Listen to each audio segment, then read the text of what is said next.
This is All India Radio Shillong, the Northeast News Bulletin read by Sandeepan Chakravarti. As India created history by administering more than 100 crore doses of vaccine against COVID-19, All India Radio salutes all the doctors, nurses, other frontline workers and all those who got vaccinated and made this possible.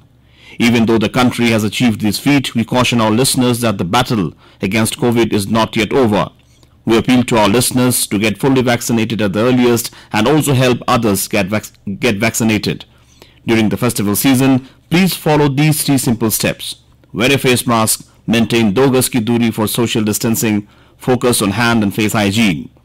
For any COVID-related information and guidance, contact National Helpline numbers 011-239-78046 and 1075. And the helpline for Meghalaya is 108 and 1070. And now the news in details. Counting of votes polled in the by-elections to 9 assembly constituencies of the 3 states in the northeast is underway now.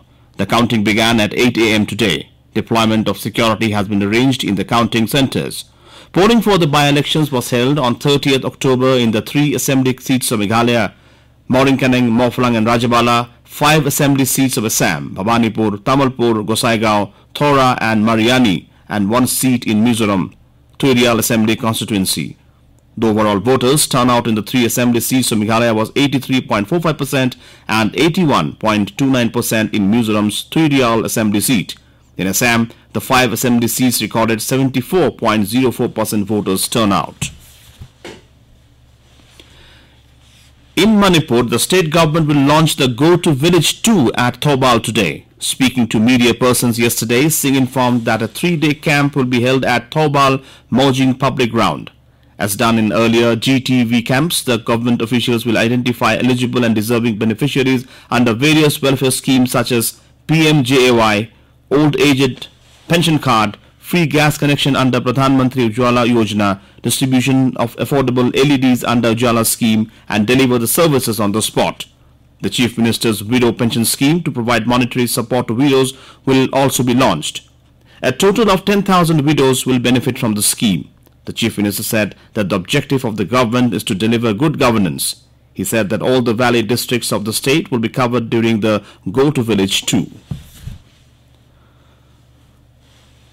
The Government of India, Government of Meghalaya and the World Bank recently signed a $40 million health project for the state of Meghalaya. The Meghalaya Health System Strengthening Project will improve the quality of health services and strengthen the state's capacity to handle future health emergencies, including the COVID-19 pandemic. All the 11 districts of the state will benefit from the project. The project will also help strengthen the effectiveness of Meghalaya's health insurance program, the Megha Health Insurance Scheme MHIS, which currently covers 56% of the households. Meghalaya Rajya Sabha MP Wanwei Roy Kharlukhi said that he would raise a 0-hour discussion in the Rajya Sabha on the inclusion of Khasi language in the 8th schedule of the Constitution. Kharlukhi told reporters yesterday that there is a need to impress upon the central government to include the language in the 8th schedule of the Constitution. Kharlukhi, who met the members of the Khasi Author Society, discussed with them about the issue, which has been long a pending demand. The Khasi Author Society had organized workshops and seminars from time to time to create awareness on the need to include the Khasi language in the 8th schedule. Manipur Chief Minister N. Biren Singh inaugurated a sports gallery at Lilong, Arapti in Imphal East District yesterday.